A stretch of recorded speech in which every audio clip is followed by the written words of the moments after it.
আজকে যে ভিডিওটা প্রধানত বানাচ্ছি 2025 সালে যারা নিট দেবে তাদের জন্য। কারণ 2025 সালে নিট পরীক্ষায় যে ওএমআর শিটটা ফিল আপ করা অত্যন্ত জরুরি এবং সেটা সঠিকভাবে হওয়াটা আরও জরুরি। তাই আমি কয়েকটা গুরুত্বপূর্ণ কথা বলছি, যেগুলো প্রতিটা স্টেপ ধরে ধরে দেখতে হবে এবং ভালোভাবে ওএমআর শিটটা ফিল আপ করা প্র্যাকটিস করতে হবে। নইলে ওএমআর শিট ফিল আপ করা ভুল হয়ে গেলে নানান সমস্যা দেখা দেবে। প্রথমেই আসি, ওএমআর শিটে দুটো পার্টে আমি ভেঙে দিয়েছি। একটা বলছি এসেনশিয়াল পার্ট আর একটা বলছি সাবজেক্ট, অর্থাৎ কোন কোন সাবজেক্ট আমাকে ওএমআর শিটে ফিল আপ করতে হবে আর এসেনশিয়াল পার্টে কি থাকবে। এসেনশিয়াল পার্টে প্রথমে যেটা হচ্ছে রোল নাম্বার। রোল নাম্বারটা যদি আমি ভুল করি তাহলে আমাকে আইডেন্টিফাই করতে পারবে না, কারণ ওএমআর শিটটা ডিটেক্ট করে কিসের দ্বারা? কম্পিউটারের দ্বারা। তাই আমাকে রোল নাম্বারটা প্রথমে ঠিক করতে হবে এবং রোল নাম্বারটা প্রধানত 10টা ডিজিটের থাকে। কটা ডিজিট থাকে? 10টা ডিজিটের থাকে। তাহলে রোল নাম্বারটা আমাকে প্রথমে ঠিক করতে হবে। নেক্সট করতে হবে টেস্ট বুকলেট নাম্বার, যেটা আমার কোশ্চেনের উপর দেওয়া থাকবে। টেস্ট বুকলেট নাম্বারটা আমার কোশ্চেনের উপর দেওয়া থাকবে। জেনারেলি এটা 7 ডিজিটের হয়, 7 ডিজিটের হয়ে থাকে এবং সেটাও আমাকে প্রপারলি ফিল আপ করতে হবে। আর তারপরে যেটা করতে হবে test booklet code. Test booklet কোডটাও কোশ্চেনের উপর আমরা পেয়ে যাব। সেটা এ বি সি এটসেট্রা এভাবে দেওয়া থাকে। তো আমাকে এই তিনটে জিনিস এসেনশিয়াল পার্টের মধ্যে কেন রেখেছি? এই তিনটে জায়গায় যদি আমি ফিল আপ ভুল করি তাহলে আমাকে আইডেন্টিফাই করতে পারবেন না, অর্থাৎ আমি যে একজন ক্যান্ডিডেট, সেই ক্যান্ডিডেট যে আমার, সেই ক্যান্ডিডেটের আইডেন্টিফিকেশন কম্পিউটার আমায় করতে পারবে না। এবার আছে সেকেন্ড দিকটা, সেটা কি না? সেই দিকটা হচ্ছে সাবজেক্ট। এই সাবজেক্টে আমার কি কি থাকে? টোটাল 180 মার্কসের 180 কোশ্চেন থাকে এবং এক্সাম হয় 720 মার্কস। তার মধ্যে ফিজিক্যাল সায়েন্স থেকে অর্থাৎ ফিজিক্স থেকে থাকে 45, কেমিস্ট্রি থেকে থাকে 45 এবং বায়োলজি থেকে 90। এবং বায়োলজি এই 90 এর মধ্যে দুটো ক্যাটাগরিতে থাকে।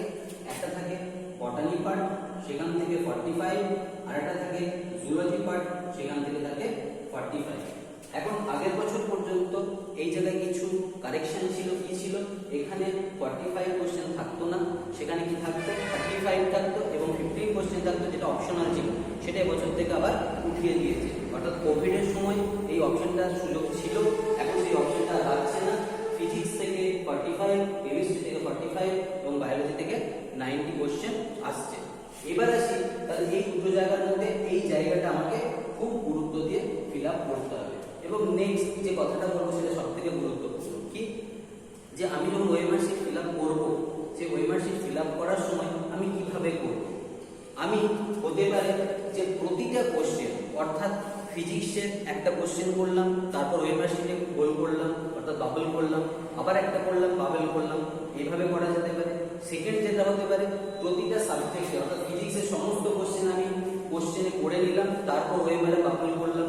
অথবা হতে পারে একদম টোটালটা আমি কোশ্চেনে করে নিলাম এবং একদম এক্সামের এন্ডে, ক্লিয়ার, এক্সামের এন্ডে পুরোটা আমি কি করব? বাবল করব।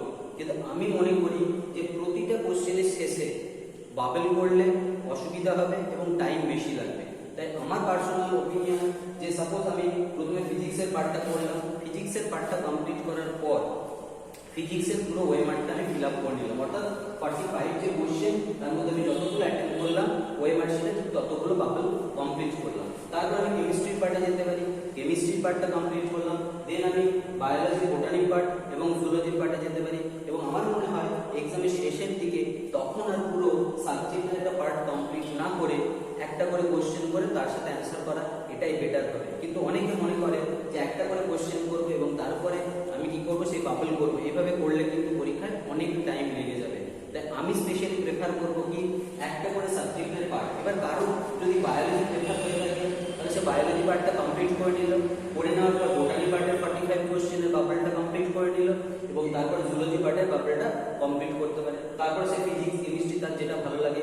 কিন্তু প্রতিটা কোশ্চেনের শেষে একটা করে বাবল করতে গেলে অনেক বেশি সময় লেগে যাবে। আর যদি মনে করো যে একদম টোটাল কোশ্চেনটা আমি কমপ্লিট করে শেষের দিকে বাবল করবো, তাহলে আমি একটা কথা বলবো, কমসে কম 20 মিনিট, 20 মিনিটস টাইম কিন্তু হাতে রাখতে হবে। কারণ টোটাল 180 কোশ্চেনে যতগুলো আমি পারবো সেটা বাবল করতে গেলে 15 থেকে 20 মিনিট টাইম কিন্তু আমার লেগে যাবে। তাহলে সেই জায়গাটা আমাকে মাথায় রেখে কাজ করতে হবে এবং বাড়িতে প্রচুরবার প্র্যাকটিস করতে হবে। এবং যত বেশি প্র্যাকটিস করবে তত কি হবে না আমার টাইমটা কম লাগবে। এবং একটা কথা বলে দিই, সাপোজ যদি একটা বাবল থাকে, এই বাবলটা যখন আমি কমপ্লিট করব পুরো বাবলটা যেন কি হয় কমপ্লিট হয়, এরকম কোনো জায়গায় গ্যাপ না থেকে যায়, তাহলে কিন্তু কম্পিউটার সেটাকে ডিটেক্ট করবে না এবং কোনো আইডেন্টিফাইং মার্কস বা কোনো স্ক্র্যাচ কিচ্ছু কোনো বাবলে করবে না, বাবলটা প্রপারলি কি করবে ফিল আপ করবে। ক্লিয়ার? এটাই মোটামুটি আমার বলার। যদি এই ভিডিওটাতে কোনো কিছু জানার থাকে তাহলে আমাকে কমেন্ট করবে, আর যদি কিছু জানানোর থাকে তাহলেও কমেন্ট করবে। ভিডিওটা ভালো লাগলে লাইক করো এবং চ্যানেলে নতুন হলে সাবস্ক্রাইব